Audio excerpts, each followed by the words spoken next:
Our headlines for you at 6 o'clock. We will not forgive, we will not forget. Ukraine's President Zelensky vows to punish Moscow's troops as he reacts to the killing of civilians attempting to flee. We will find every which shot at our cities, our people, which bombed our land, which launched rockets, which gave the order and pressed start. There will be no quiet place on this earth for you, except for the grave. A third attempt at a temporary Russian ceasefire in Ukraine will get underway in an hour to open up humanitarian corridors in several major cities. Ukrainian officials say the bombardment continued overnight across the country, worsening the humanitarian crisis. Good morning. The cost of oil surges to a 13-year high. It comes as the US considers a ban on Russian oil. And as global food prices rocket and petrol hits record levels, I'll assess the economic impact of the war.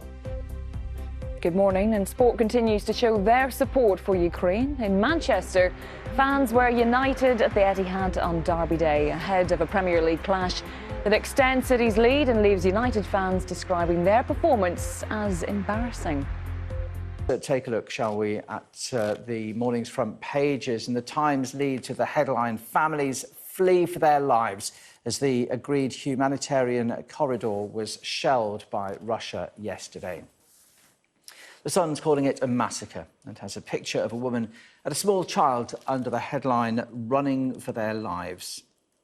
The Eye also has a picture of people running to save their lives, bending low to try to avoid the bullets. The Daily Mirror has a picture of a man escaping bombing with a child with the words, "Save them."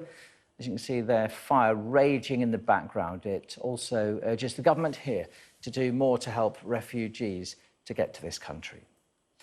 The Daily Telegraph leads on the Prime Minister condemning Vladimir Putin's actions as barbaric after civilians attempting to flee the invasion of Ukraine were killed by Russian shells. Plea for safe passage, reports The Guardian, as the second attempt to hold a ceasefire yesterday, as I was saying, fails. The Daily Express also reports on the failure of the ceasefire at the weekend, calling it pure evil with no mercy for civilians as they flee. The Daily Mail quotes the UK's top military commander, Admiral Sir Tony Radakin, who has said Vladimir Putin could still lose the war in Ukraine after suffering losses to his forces. And the Financial Times reports on the US Secretary of State Antony Blinken saying discussions are ongoing with Europe to ban oil imports from Russia. Monday morning, and what we've tried to do today is to bring you up to date with the latest developments in Ukraine. Dan Johnson is in the studio, and Dan, there's a lot to get through, quite a bit of detail this morning. Yes, absolutely. Some big developments this morning, and there's lots to catch up on to recap from the 12 days since Russia first invaded Ukraine. Let's give you an idea of where things stand this morning. You can see here on the map, the areas in red are those areas that are controlled by Russian forces or where those forces are making progress. Ukraine's two biggest cities, Kiev, the capital, and Kharkiv, the industrial city there in the east, they are still under the control of Ukraine's government and its military. Kherson in the south, that's the only major city that has fallen into Russian control so far.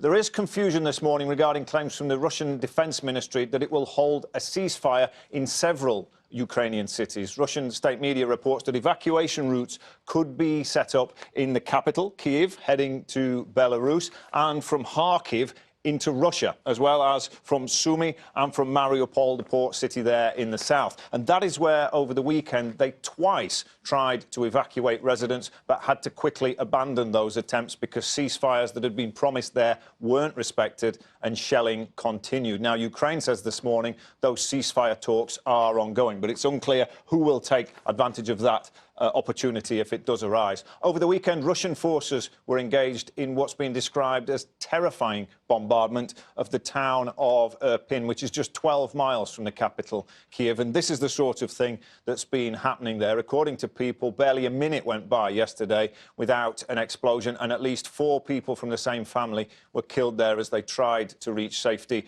under Russian mortar shells, which targeted this bridge, which had been damaged and was being used by people to try to cross the river. Well, this was President Volodymyr Zelensky's reaction to that last night. Ми не пробачимо розстріли. We will not forgive the shooting of unarmed people, destruction of our infrastructure. We will not forgive hundreds and hundreds of victims, thousands and thousands suffering, and God will not forgive. Not today, not tomorrow, never. And instead of forgiveness, there will be a day of judgment. Ukrainians have been challenging Russian aggression, and this video is thought to show another plane being brought down over the city of Kharkiv. President Zelensky also used his address last night to share his feelings on the current sanctions that have been imposed so far by the West. The audacity of the aggressor is a clear signal to the West that sanctions against Russia are not enough, because they didn't understand, did not feel, they did not see that the world is really determined to stop this war. You will not hide from this reality. You will not hide from new murders in Ukraine.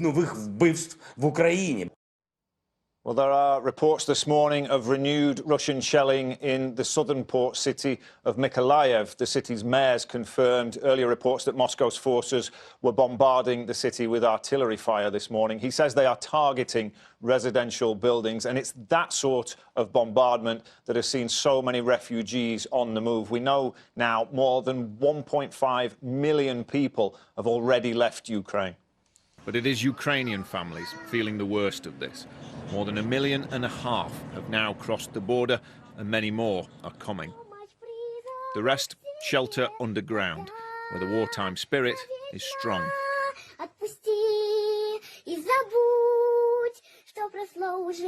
Russia's bogged-down invasion may now rely on increased bombing, which would devastate more cities. But Ukrainian resolve will be harder to break. Dan Johnson, BBC News. Beautiful voice. Absolutely gorgeous. And for anyone who doesn't know, that was, of course, Let It Go from Frozen.